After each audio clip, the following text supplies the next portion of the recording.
孩第一次参加比赛，结果就遇上了上届的奥运冠军。更没想到的是，就在裁判开枪后，她却在起跳时不小心滑倒，跌进了泳池。等女孩缓过神来，其他人都已经领先了一大截。此刻，主持人和在场的观众都在关注领先的2名选手，没有人注意到这个头戴黄色泳帽的女孩并没有因为开局不利而就此放弃。可即便如此，当别人已经折返开始第2圈时，她却连第1圈都还没结束。但随着持续的高强度运动，体力上的消耗致使其他选手的速度开始慢了下来，而女孩这边却始终没有减速的趋势。直到第3圈时，大家才注意到这个一开始就远远落后的选手正以极快的速度追上其他人。There is one girl gaining.An American in the center lane。 看到女孩逆袭般的超越身边一个又一个对手，现场观众都被女孩的坚韧与不屈所感染，纷纷起身为她鼓掌。此时的女孩已经追上了第2名。最后1圈，随着比赛进入决胜局，女孩逐渐赶上了第1名选手。在场所有人都在期待这个开局就失误、不被所有人看好的女孩如何奇迹般的一战封神。直到这时，主持人才从名单中找出这个无名小卒的信息。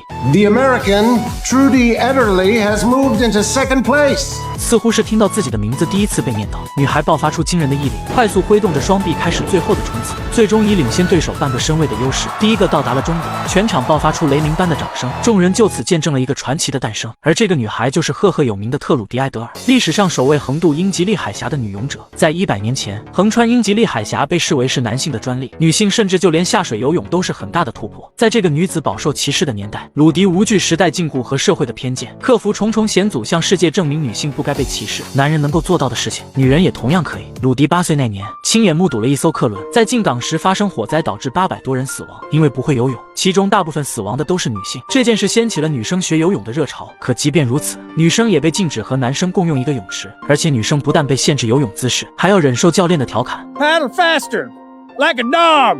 此时的鲁迪也想学游泳，可父亲却是个非常传统的人，认为女生去游泳会被人在后面指指点点，而且之前的一场大病让鲁迪耳膜受损，耳朵进水会导致疼痛加剧。为了安抚女儿，父亲还拿出钱让她去门口买热狗，但鲁迪却是个倔强的女孩。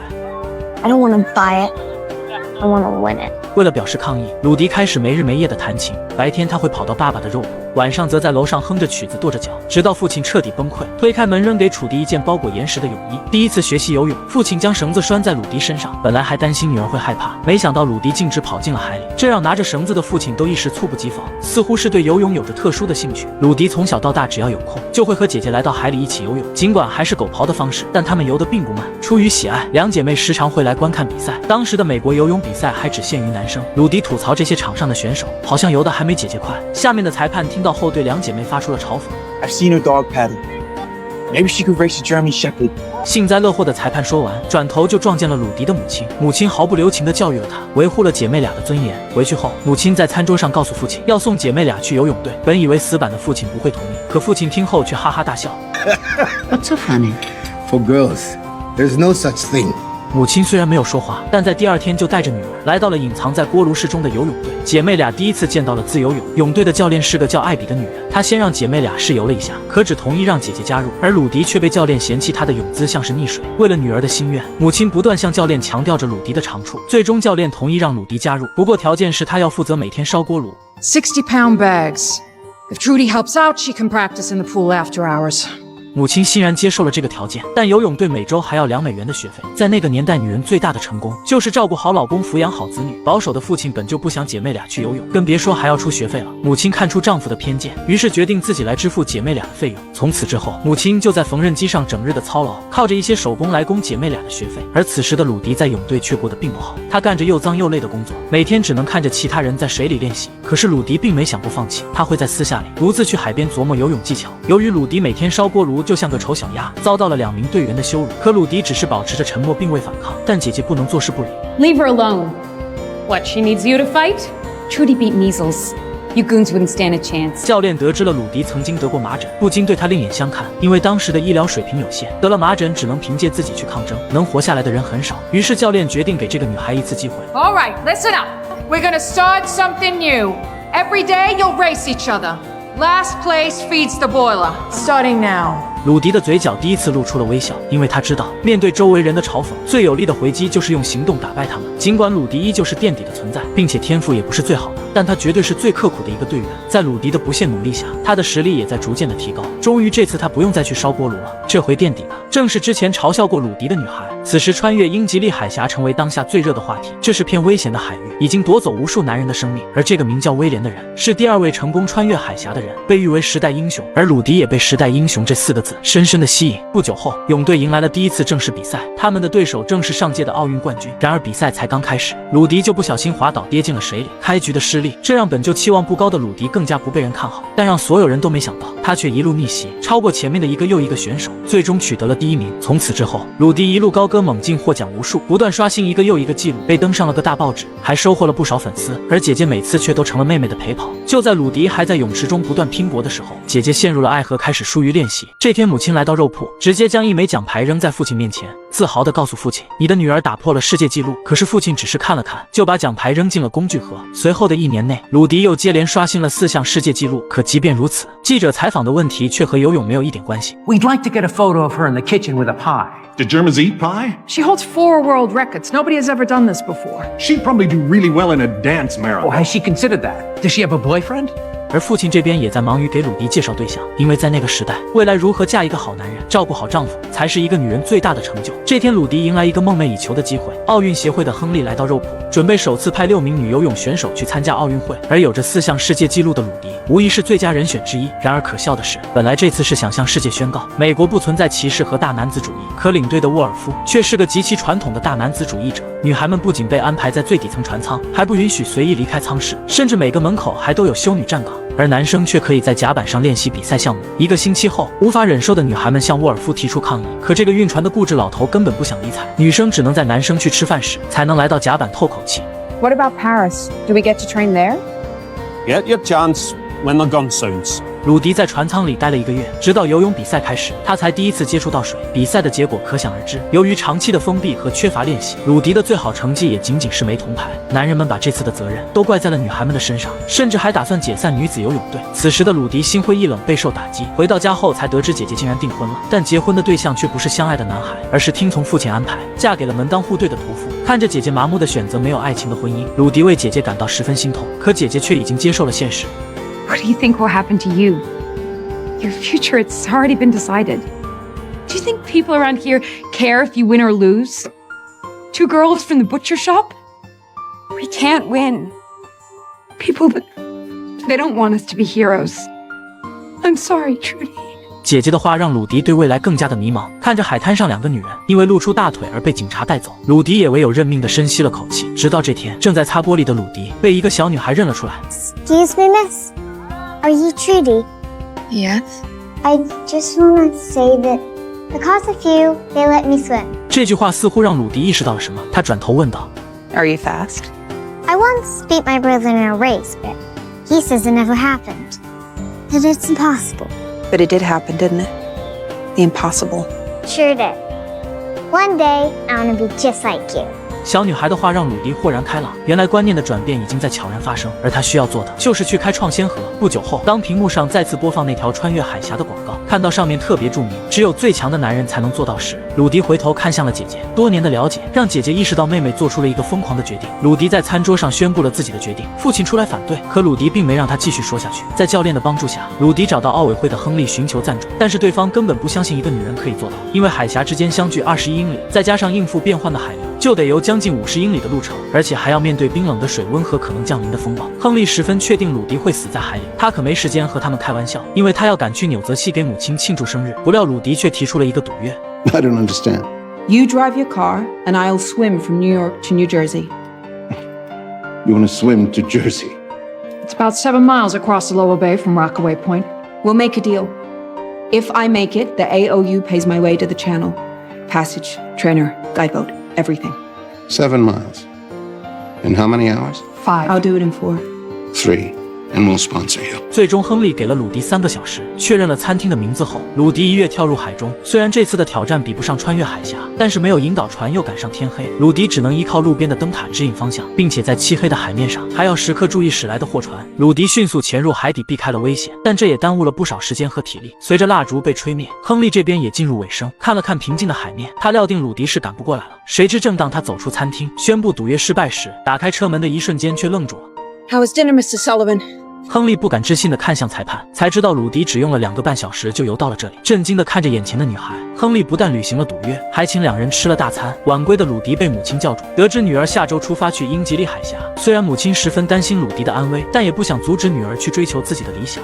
I can't imagine where you get the courage from you.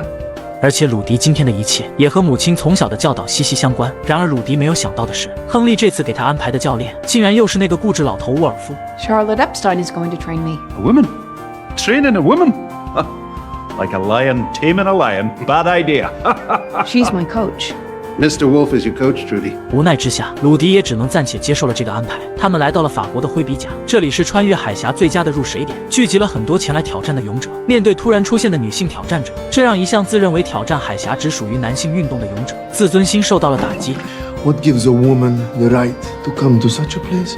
好在沃尔夫的及时出现化解了尴尬。不过在接下来的训练中，鲁迪就用自己的实力获得了其他人的尊重，甚至就连那个曾经裸泳穿越海峡的威廉也对鲁迪刮目相看。可是尽管每天的训练很辛苦，但鲁迪却只能吃点水果。就因为这个固执的沃尔夫希望鲁迪在被记者拍照时可以优雅苗条。1926年7月20日迎来了鲁迪下水的日子，女勇者挑战海峡的消息引起了社会的广泛关注。此刻无数的女性守在收音机前，期待着鲁迪可以为所有女性证明。而鲁迪在众人的见证下，开始了首次女性挑战英吉利海峡的壮举。可直到此刻，固执的沃尔夫还在要求鲁迪用传统的蛙泳。好在鲁迪并没有理会这个老头，由于当时还没有移动电话，记者们利用鸽子来传递最新的消息。转眼间鲁迪已经游了4公里，却无一点疲态。沃尔夫为了刷存在感，拿着牌子告诉鲁迪慢一点，却依旧被鲁迪置之不理，引起了记者的嘲笑。 She's not listening to him. With 4 miles in and showing no signs of fatigue, Trudy Ederle is swimming faster. 于是小心眼的沃尔夫又想起给鲁迪送苹果，但当鲁迪靠近船时，他却怎么也给不到鲁迪手里，不但浪费了很多体力，还差点碰到鲁迪，害他淘汰出局。看到鲁迪即将打破自己6公里的记录，沃尔夫将一瓶茶水递给了鲁迪。没过一会，鲁迪就出现了晕厥感。Oh, look at her! Not even 7 miles. They've all been suckered. 最终，沃尔夫宣布挑战结束，鲁迪也被救了上来。鲁迪就这样莫名其妙地晕了过去。母亲听到失败的消息，独自来到厨房伤心。而随着挑战的失败，收音机里也播放着更多不利的声音。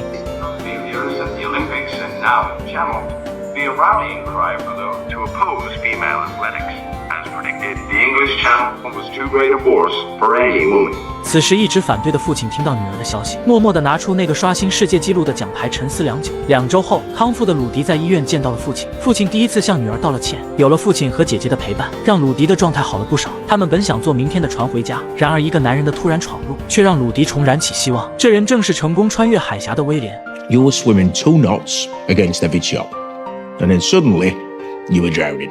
So what happened? Wolf gave me tea. I was sick after I drank it. First my stomach, then my head. I couldn't stay awake. Tea? He carries pills to put himself to sleep.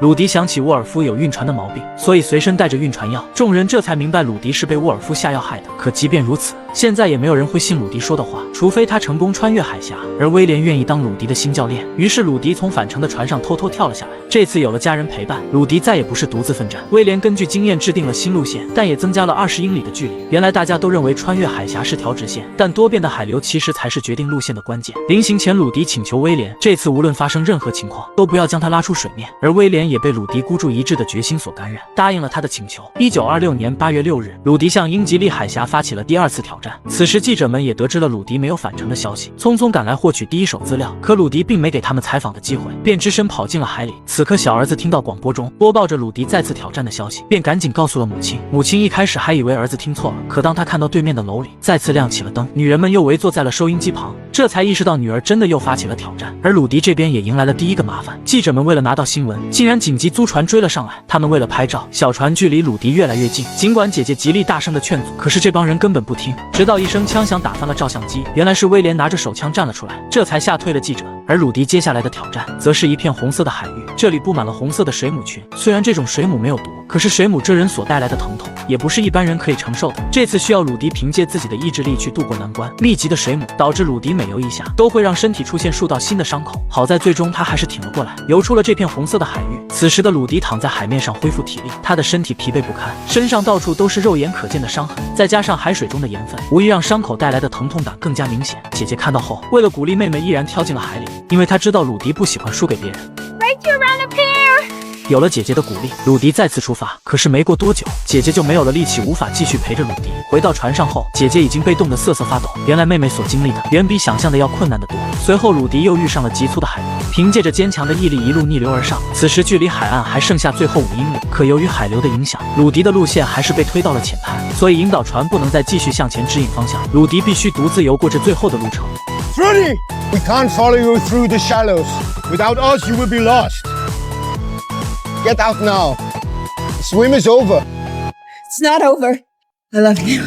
这最后的路程无疑将是最大的挑战。鲁迪不但要面临迷路的危险，而且还要接受心灵上的考验。由于没有指引，鲁迪终究还是迷失了方向，而且临近终点，体力也几乎到了极限。再加上随着黑夜的降临，水温也在逐渐降低。如果不能及时找到方向，他将会被冻死在海中。可是，在这漆黑的海面上，找到方向又谈何容易？此刻的鲁迪近乎绝望，他的双手被冻得发抖，双腿也开始僵硬。就在他即将放弃的时候，远处微弱的光亮给他带来了希望。原来，大家在知道鲁迪的情况后，都被鲁迪的坚韧和不屈所感染。无数的陌生女性自发地来到海岸上，点起篝火，指引着鲁迪回家的路。在众人的期待下，鲁迪游向岸边。当他的双脚再次触碰到陆地时，四周响起雷鸣般的掌声。直到这时，鲁迪才相信这不是梦，他终于完成了横渡英吉利海峡的壮举。这一历程不仅是对鲁迪自我的挑战，更是对那个时代性别偏见的挑战。回国后，鲁迪受到了隆重的迎接仪式，他用自己的行动激励着女性打破偏见，挣脱时代的束缚。这一刻，女性的力量开始觉醒，潜移默化地影响着所有人。